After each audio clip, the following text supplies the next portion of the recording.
ఎన్నికల ముందు వైసీపీ నేతలు కాకినాడ తీరంలో ఆర్భాటంగా ప్రారంభించిన యుద్ధ విమాన ప్రదర్శనశాల తలుపులు నేటికీ తెరుచుకోలేదు.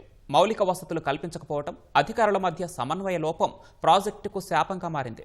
కోట్లు ఖర్చు పెట్టి చేపట్టిన పనులు సందర్శకులకు ఆహ్లాదాన్ని అందించలేకపోతున్నాయి. కూటమి ప్రభుత్వం అధికారంలోకి వచ్చాక పార్కును సర్వాంగ సుందరంగా తీర్చిదిద్ది సందర్శకుల అనుమతికి సన్నాహాలు చేస్తున్నారు.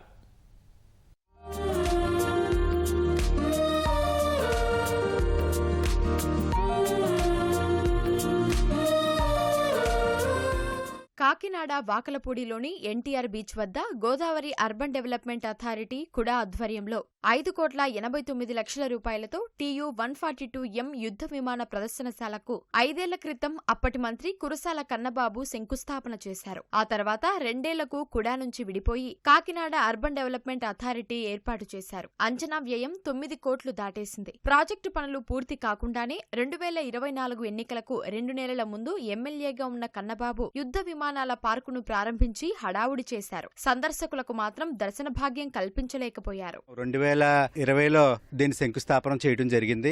ఎక్కడి నుంచో డిస్మాంటిల్ చేసి ఇక్కడ వచ్చి అసెంబ్లీ చేశారు.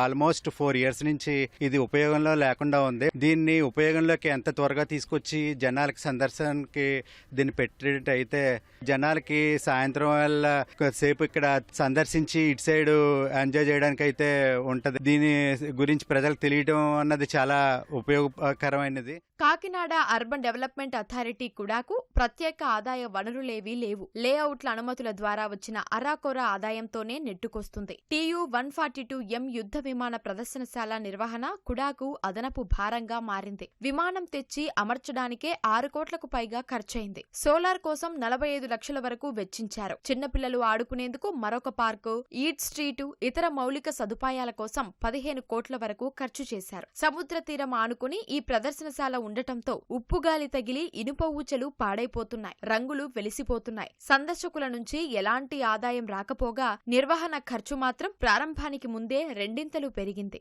నరేంద్ర మోడీ గారు వైజాగ్కి కాకినాడకి 15 కోట్ల చొప్పున ఇవ్వటం జరిగింది.